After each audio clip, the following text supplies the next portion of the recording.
ba pijuong ha kisngi ba menshua kidang sawajem ha kiskor jonga watla pila lei charge ngai ba kajingi jonga kam shim la killa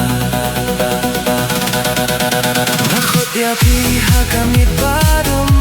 hindray tang kajing langam baju babyanga kijing kan mau kipen kia kamen sim kipen long yang aban snow do no ya pi ha kijing snow see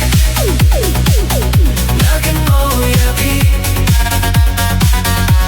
kadono jong nakam laban kle what laga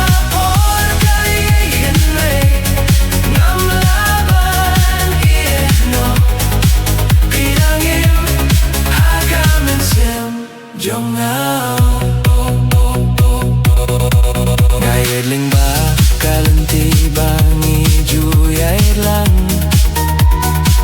Hinday man tanga Shuyohi Tangya nga marway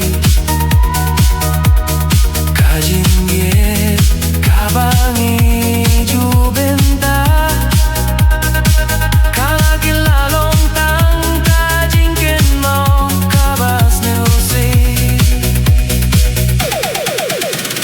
Lada pila yo sungau Ya kajing kot jonga Alewan pai Biang menta sa shi se Pan